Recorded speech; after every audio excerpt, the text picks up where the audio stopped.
Hello, everyone, and welcome to our live Facebook presentation with the Constellation Crew, a group of Ball State students here at the Charles W. Brown Planetarium. I'm joined today with Alec Neal and Melanie Isenbarger and Nicolette Terracciano. And we also have two other students who are helping out in the chat. We have Caleb and Ricky helping out with things too. So if you have any comments or questions, put them in the chat. We'll be watching those and trying to answer them as we have our live presentation here. Okay. All right, so Alec has just started working with us in the planetarium. He's a grad student here in the Department of Physics and Astronomy. How are you liking it so far, Alec? Good. The planetarium or just in general? In general, all the things. Yeah, great. Great. And Melanie's actually been working with us for what? How many years, Melanie? I think going on three and a half. 3.5 years here at Ball State's planetarium, but you also had a planetarium in your high school, right? I did. I had a class in there in high school. Yeah, that's amazing. I would have loved to have a planetarium in my high school growing up. And then Nicolette, you might remember Nicolette if you watched some of our Your Universe summer series. Nicolette helped with our Radio Jove presentation with Dr. Vaccaro from the Department of Physics and Astronomy as well. So Nicolette is now officially a planetarium assistant here at the Brown Planetarium. And we're happy to have her. So excited. All right, so we're all excited to share the constellation of the week with you all, and we are going to be talking about Scorpius. So let's start our presentation here with looking at Ball State University, where we're at right now. And we're looking down on a part of the campus, and I want people watching to try to figure out what part of campus this is here. Can you figure out by looking at the streets, the entryway, maybe the parking lots nearby, where on campus this is? Because it took us a little bit to figure it out. We were thinking it was by the bell tower, right? Or I was anyway, but it's a little bit farther away than that, right? And we're looking south here. So if you can tell where we're at here on campus, what we're looking at, you can put it in the chat here.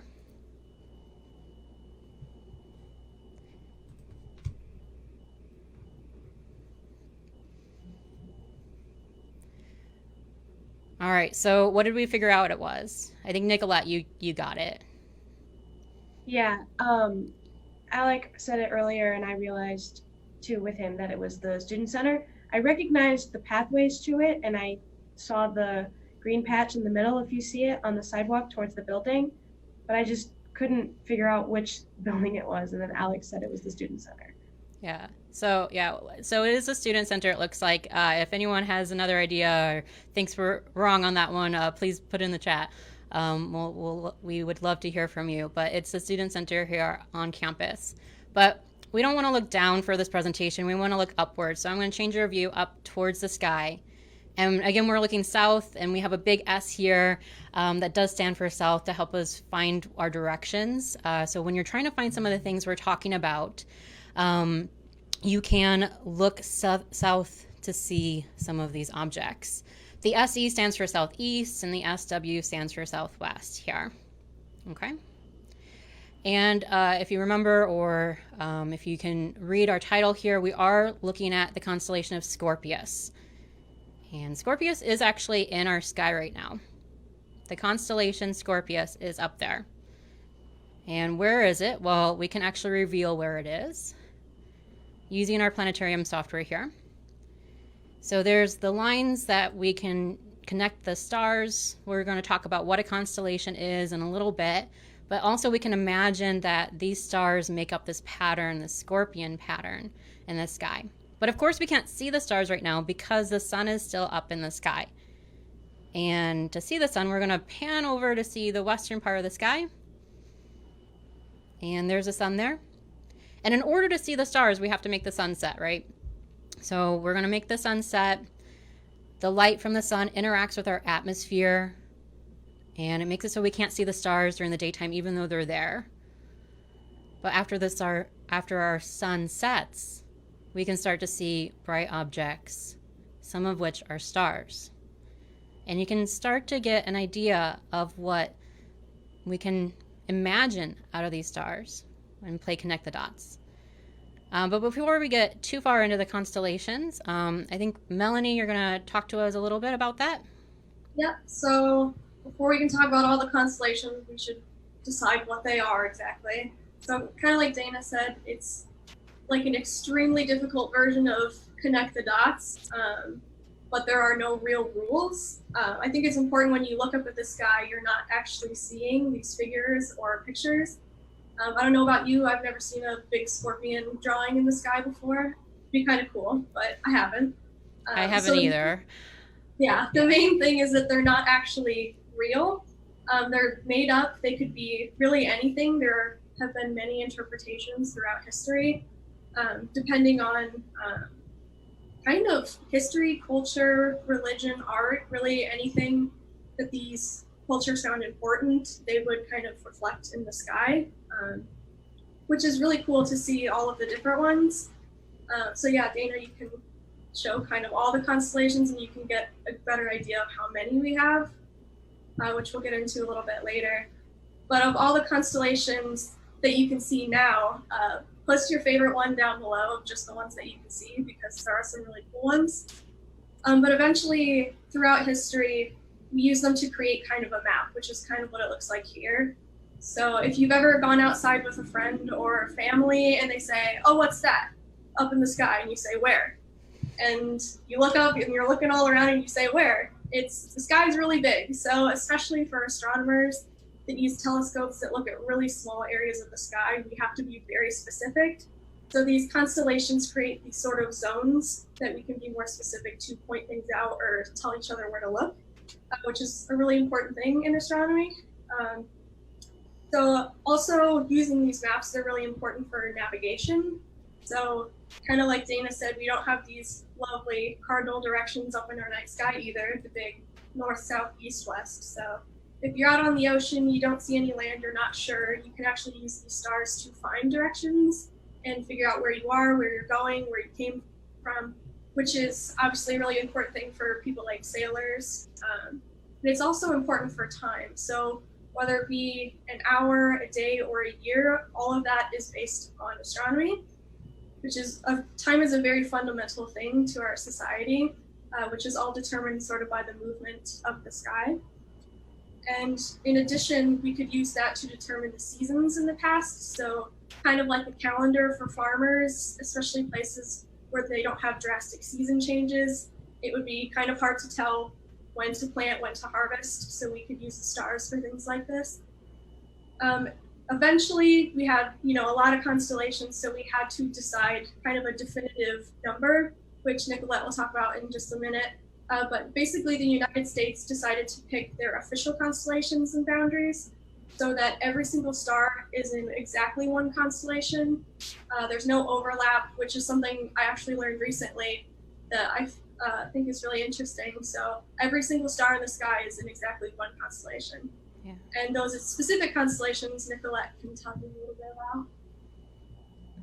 Yes. So as you can probably see in the background up there, there are a lot of them, enough to where it gets a little bit confusing. However, it's not ever ending. It's not just continuous. There is a limited number, and the International Astronomical Union decided to limit the number of constellations to 88. And that includes the 12 zodiac signs as well. And speaking of which, you guys are probably very confused why we're saying Scorpius instead of Scorpio. And there's actually a huge difference between the two. Scorpio comes from the astrology or zodiac sign part of the constellation. And for those who don't know, astrology is the study of objects in the sky, such as our planets, the sun, and the stars, and how they affect us here on Earth. So in astrology, the constellation that we're looking at, the Scorpion, is called Scorpio. For those who are very familiar with the zodiac signs, this can have an effect, and those who identify as Capricorn, like I do, or any other sign, it has personality traits and other such things like that. So for Scorpio, those are the babies born between October 23rd and November 22nd. And they have crazy things such as you are a water type and you are very intense with your emotions and a very strong-willed person. But just to be clear, that is not the same thing as what we're talking about. We are talking about the constellation Scorpius, which is what we use in astronomy, like Melanie said, for multiple reasons. And do you actually learn your constellations in your college classes? Because I don't think I went through one college course where we learned constellations. In the college course that I am in right now, we talk about constellations very briefly, but we don't sit down and look at the night sky every night and say, there's Scorpius, there's Orion, or memorize them either. We just talk about why they're here, what is the point of constellations existing, and what kind of shape some of them can be. Yeah, because it's really important, as Melanie mentioned, why we have this map of the sky. Because we have maps of Earth. Earth is pretty large. We have to map it out. But the sky is even larger. Space is huge. We definitely have to have maps for that, too.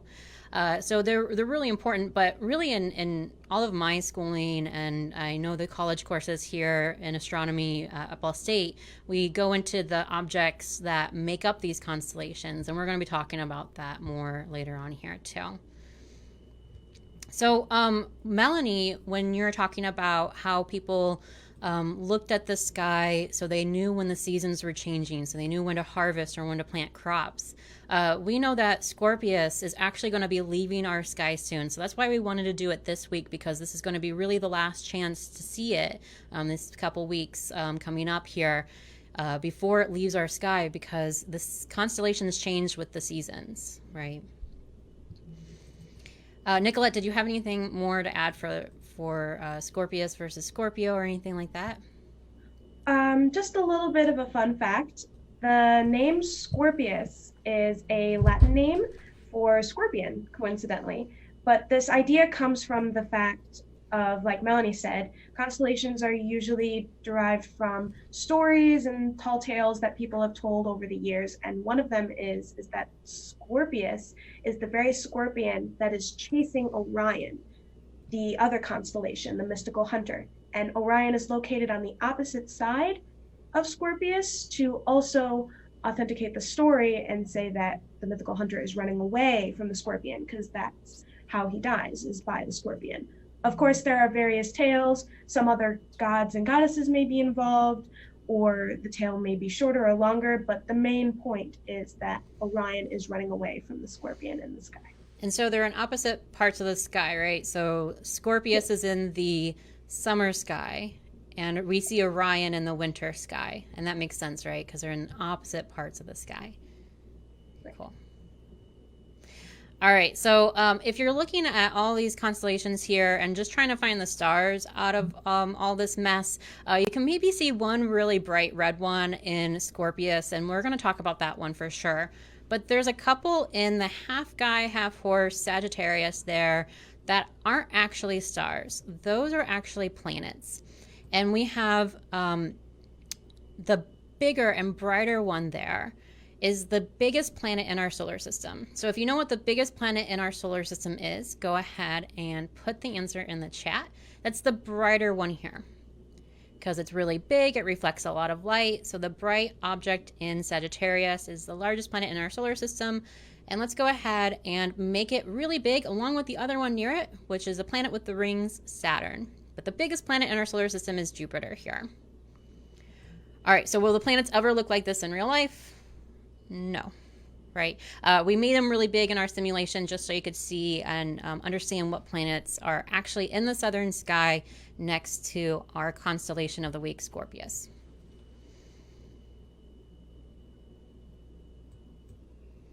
All right, so where is Scorpius really in the sky? How do we find it? Mel, help us out there. So yeah, again, we don't have these nice letters in the sky telling us exactly where to look, but you'll know that the sun is setting or has just set over on your right-hand side in the west, which we can kind of see some little after effects of here. So if the sun has just set on your right, you're facing south. And so if you're facing south, kind of the main things to look for, again, this is relative to Muncie, Indiana, or most of Indiana should be applicable. So if you look towards the southern or southwest sky, you'll see it. If you have an unobstructed view, that's the best because it's going to be pretty low towards the horizon. So kind of straight ahead. You don't have to tilt your neck too far for this one, which is appreciated sometimes. It's a really good one to look for. Like Nicolette said, it's for the Scorpion, and it's kind of a specific shape. It looks kind of like a capital J or kind of a fish hook, where you can see the tail kind of wrap around there. If you're not sure and you're like, I think I found it, I'm not sure, the best thing to look for, like Dayna said, is Antares, the bright red star. It should be right around the heart of Scorpio, is kind of how the story goes. Yeah, so really like the only star that you can see in Scorpius right now in our simulation is a little reddish in our simulation here, and it's going to be red in your night sky too. And I'll let you continue, Mel, but let's speed up time more so we can just see a little bit more of what you're talking about here.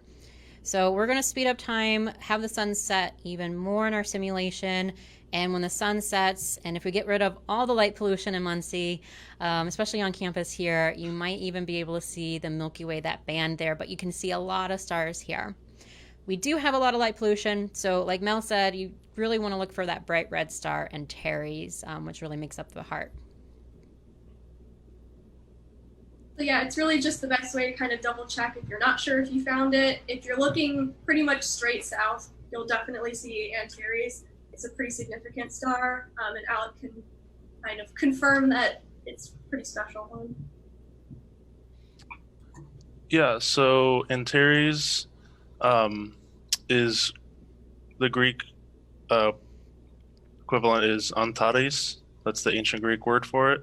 And it literally means anti-Aries, or anti, like Mars, right? Yeah, anti-Mars or rival to Aries, whatever. Aries is the Greek equivalent of the Roman god Mars. And the reason for this is that Aries or Antares and Mars in the sky, relative to us, have some similar features. So both are pretty bright. Antares is one of the brightest stars in the sky, and it's one of the best ways to locate Scorpius, of course. And both have a distinctive reddish color. Antares was pretty important to a lot of ancient cultures because of its brightness and distinctive hue.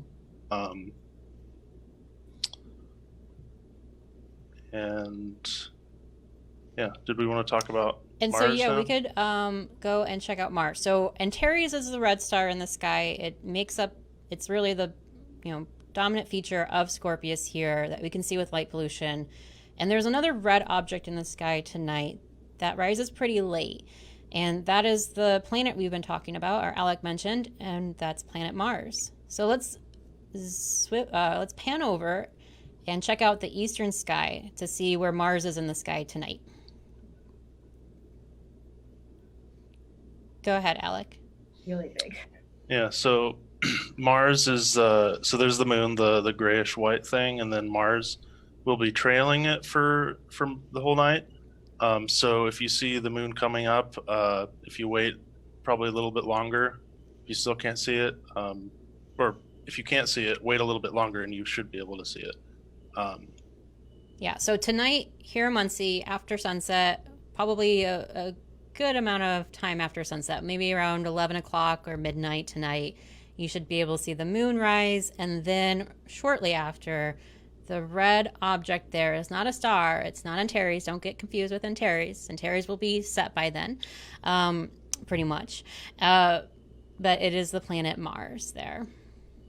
All right, out of all of these three planets, we have Mars, Saturn, and Jupiter in the sky tonight.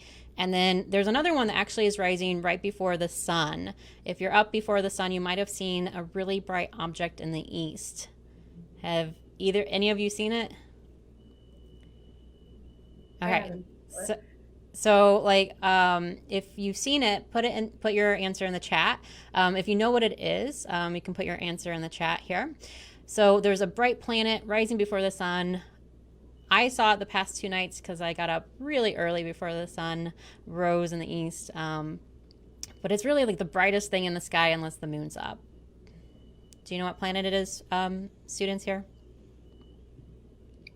Alec, Mel, or Nicolette? Mercury, Not Mercury. Mercury's actually pretty faint. It's pretty small. Venus. It's Venus. So Venus is in the sky right before the sun rises in the east lately. I actually just got an email from someone recently asking about it, and they say that they're not usually a skeptic, but they were wondering what it was because it was so bright it woke them up and it looked really otherworldly. But it's the planet Venus. A lot of people call in UFO sightings because of Venus, actually, because it is so bright in the sky sometimes. I remember not too long ago, around or in the evening, I saw Venus. So yeah, you can see it in twilight or dawn. Yeah, exactly. It's either you can see it right after the sun sets or right before the sun rises, always in the east or western part of the sky. In one of the Harry Potter books, they were doing their astronomy tests, and I think one of the questions was to find Venus at midnight in the sky. You'll never see Venus at midnight in the sky, not even at their location at Hogwarts. So, Good question. yeah. Unless you have a planetarium or planetarium software, to simulate the sky, you can see where it would be in the sky then, but you can't do that in real life. Unless they used magic, maybe. Yeah, I was gonna say maybe magic would probably help them out. Yeah. But All right. Well, we're gonna launch from Earth, so we're gonna teach you how to find Scorpius using some star charts and then also applications for your phone. So some apps, if you have a smartphone. And we're going to do that at the end, but let's go ahead and let's explore Antares a little bit more here. So we're going to launch from Earth to compare Antares, that bright red star there in Scorpius, to our sun. So we just launched from Earth. We're going to turn around in our pretend spaceship here in our simulation, see the moon. hi, moon. Which actually might be a little bit out of the field of view for our friends on Facebook who are watching, but we can see, there's the moon, yeah. So we can see the moon, and then here's Earth here. All right, so let's zoom out even farther, fly farther away from our planet in our simulation, and turn on some planet orbits. So there's the orbits there's Venus, and there's Earth, and there's Mars, the red planet farther out. Let's put up the titles so that we can really keep track of what these objects are. Okay, so we're looking down at our solar system. Our sun is in the middle of our solar system. It's the only star in our solar system. We just have one star in our solar system. All the other stars are far away in our galaxy. But we have our 8 planets outlined here, and let's zoom out just a little bit so we can see them a little bit better. And we have Mercury, Venus, Earth, and Mars, and then we have the larger planets, Jupiter, Saturn, Uranus, and Neptune is just out of view here. But that's how big our sun is in our solar system compared to the orbits, just that tiny little dot at the center there. But to get an idea and to learn more about what Antares looks like, we're going to actually turn our sun in this simulation into Antares. Because Antares is what we call a red supergiant star. It's really, really big and really red. So how big? Well, let's compare it to our sun. So in our simulation, we're going to turn our sun into Antares. You can't do this in real life, but here we go. All right, it's growing. It's redder than our sun, so we're going to make it a little red too. We're going to make it as big as Antares is, which is about 700 times bigger than our sun. Even if you could, you wouldn't want to do it in real life. Yeah, like you definitely wouldn't want to do this in real life. It would be a bad day for the inner planets there. They're gone. And what's in between Mars and Jupiter? Does anyone know what orbits mostly between Mars and Jupiter? Put it in the chat if you do.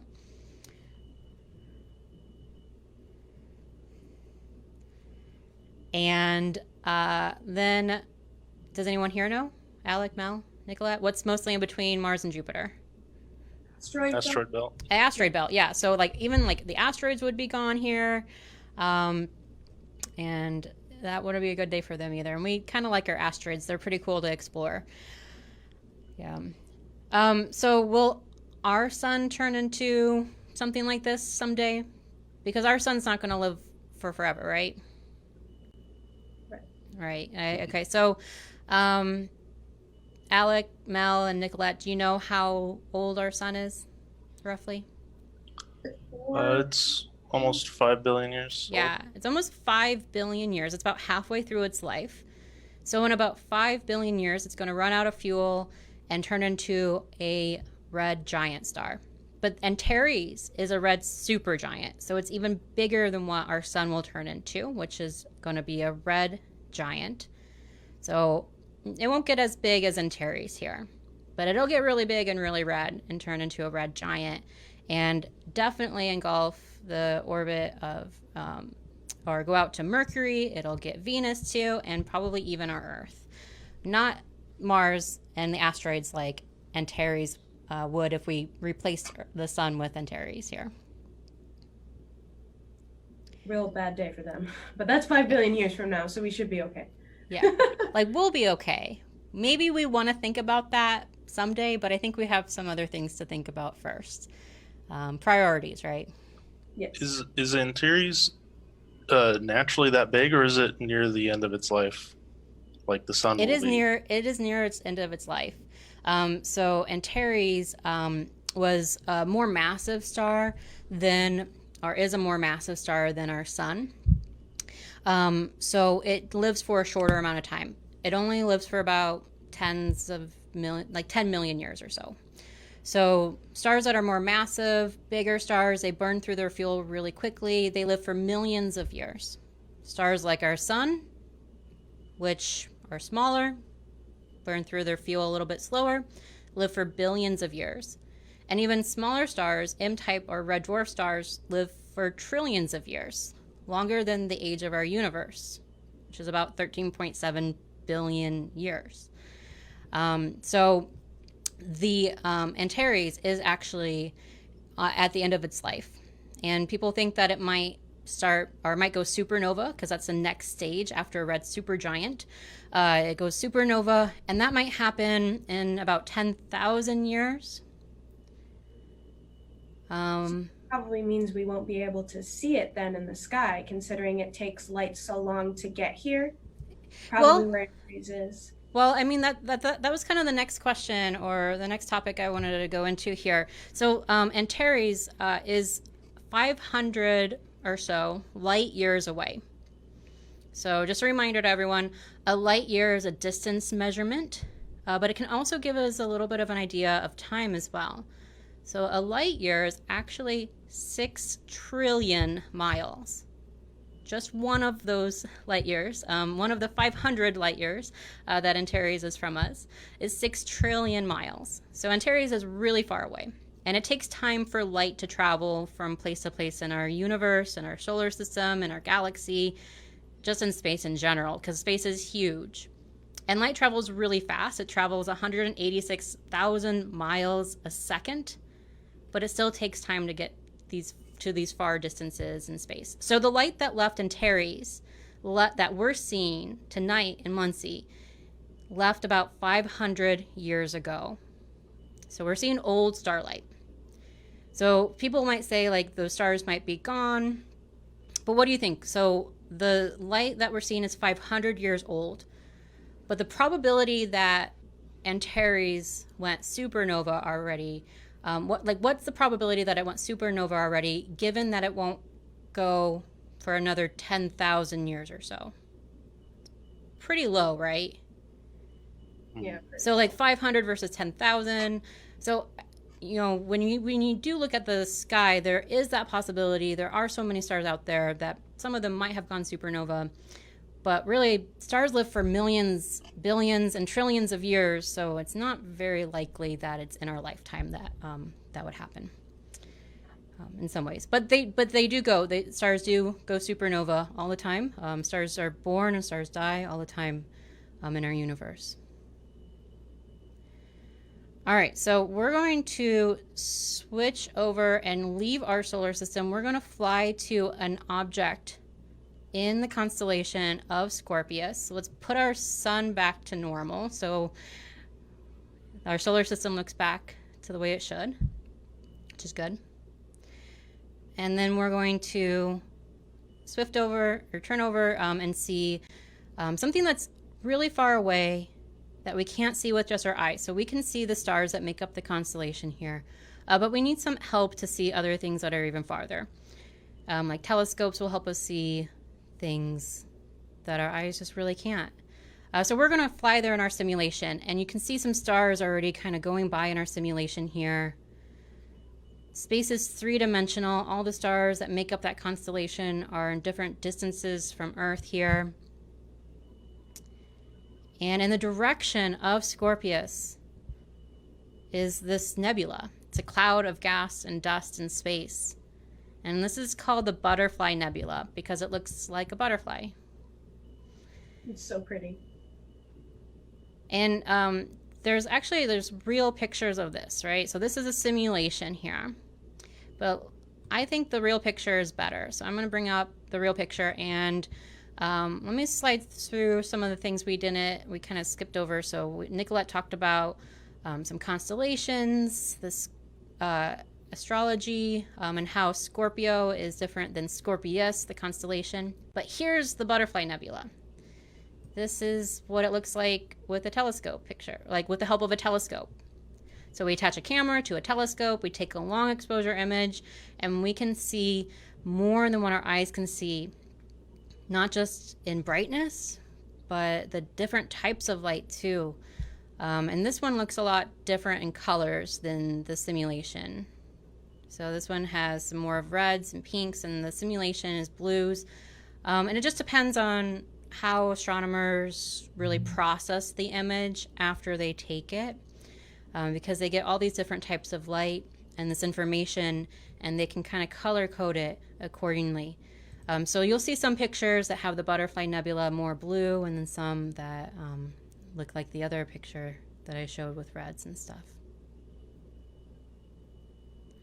And we can fly around and see that it's like different geometry. Like you can see that this is a really interesting shape.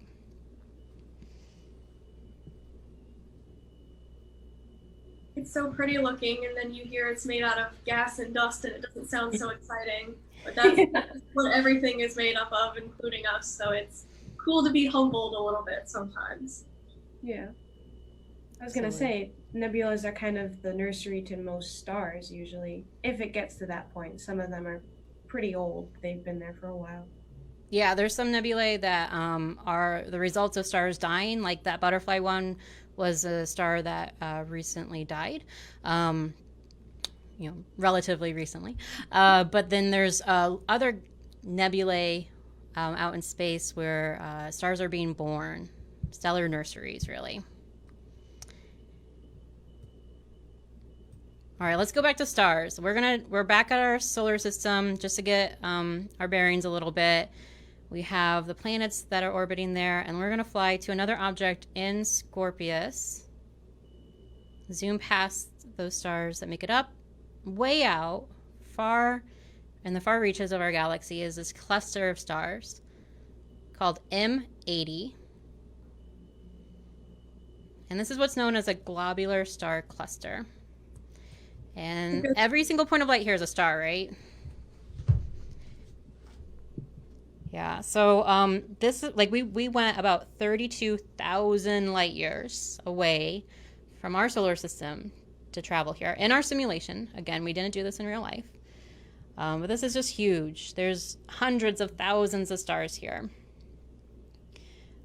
So what do we think, everyone? Like, would you, if you were on a planet around one of these stars, which actually isn't really quite likely, but if you were on a planet around one of these stars, would you have nighttime? No, but you'd have a really bright daytime. Yes. Yeah, a lot of it. Absolutely. Lots of daytime and many stars in your sky. Do we know what the average distance between each of the stars is? No, but you can fly through it. Like, it looks like some of them are touching, but you could actually, like, if you did travel here with a spaceship, you could fly through it, no problem. So this is about 96 light years across, this whole cluster of stars gravitationally bound together. And there's 200,000 on, about 200,000 stars in it. But, that's so much space. So this is just huge. Okay, so we wouldn't have to worry about them getting pulled into each other and morphing into one star, because gravity is a very strong force. It's pretty strong. It's actually it is the weakest of the four strong force, or of the four forces, fundamental forces. But it's strong for these stars here, and there is gravitational interaction. So I don't know. Do you think that some of the stars would collide here? I think there's a low possibility, right? A small possibility. They have been around for a while. So this globular star cluster has been around for over 12 billion years. Almost as long as our whole universe has been around. And our universe is about 13.7 billion years. So it's been around for a long time. You'd think that if there were going to be collisions, they would have happened already. But they could still happen, I think. Probably not very likely, though. What would it look like if they collided? I don't know. What do you think? It'd be like a binary system, gradual. Like, yeah. Or just a bunch of light. I don't know. You might not be able to see it. Just make one larger star. If the stars are, it might it kind of ignite some,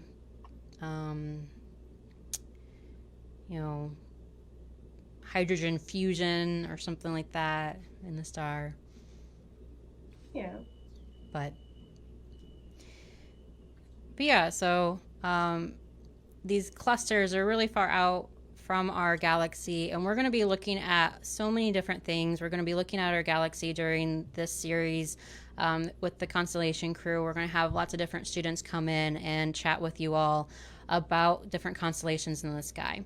But again, this week we talked about Scorpius. And let's see, can I go back to Scorpius here and just see it in the sky?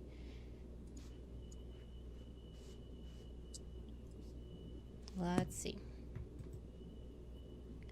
All right.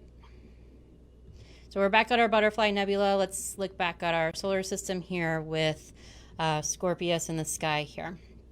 All right. So how do we find this in the sky? So we talked about the red star Antares, right? And that's low in the sky in the southeast. And we also have sky maps to help us find constellations like Scorpius, right, Nicolette? Yes. So there are ones that you can purchase if you want. However, there are ones that are free to download and free to print. One website that you can go to is called skymaps.com. No funny spelling there. It's exactly how it sounds. So you can go there and you're going to go to a page and there's going to be a lot going on, but focus in the middle.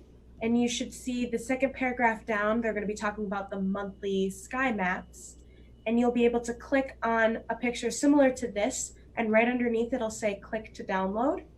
And it'll take you to a separate page where you can download the past month. So you could get August if you want, or you can get September, because some constellations may not be in the sky if you get the one in August, or they may not be as visible or in the same location. So you'll want the one from September 2020, and this will last you all of September. And it's free to download and free to print. Yeah. And you can see the circle here, everything in the middle of the circle, all those dots and everything, those are the stars or the planets or other objects you can see in the sky.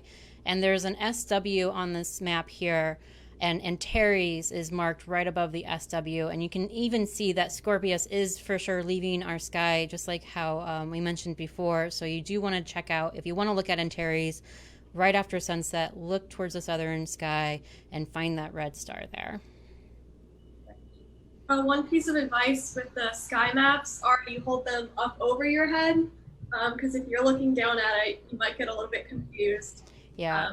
Not very intuitive to hold something up over your head. Yeah, no, for sure. And you hold like the bottom here, it says south. You kind of hold it up and face south, and like the south on your map is going to line up with the projected or imaginary S in the sky if we had the capability or ability to do that in the real sky like we do in the planetarium and with our software here. There It is is kind of it's kind of nice that it works like planetarium goggles, sort of, so you can see things when you look at them. Yeah, yeah, absolutely. Something else that's really cool for people who have smartphones and maybe internet access. I don't know. I think, you need the internet access to download it, but I don't know if it needs internet to run. But Nicolette, you really like this app, right? Yes, I have it on my phone, and it is for free as long as you get the Skyview Lite, which is titled up on the screen there. There is a Skyview app that has the same picture, and it's just called Skyview. That one you have to purchase. It's $2. The only difference between the two is if you're an avid astronomy enthusiast and you want to know about meteor showers or really crazy astronomical occurrences that are going to happen in the night sky. The paid version will tell you when those are and send you notifications. However, the free version is just for those who wish to stargaze. When you get the app, there is a search option where you can type in exactly what you're looking for. So a constellation, a planet maybe, or even a globular star cluster if you're curious. You type it in, and then it'll give you a little circle and an arrow in the direction that you need to move your phone because it connects to your camera. And you'll find it that way, and it'll guide you all the way to it and show you in a larger version, such as the picture shows at the bottom. It shows you the moon.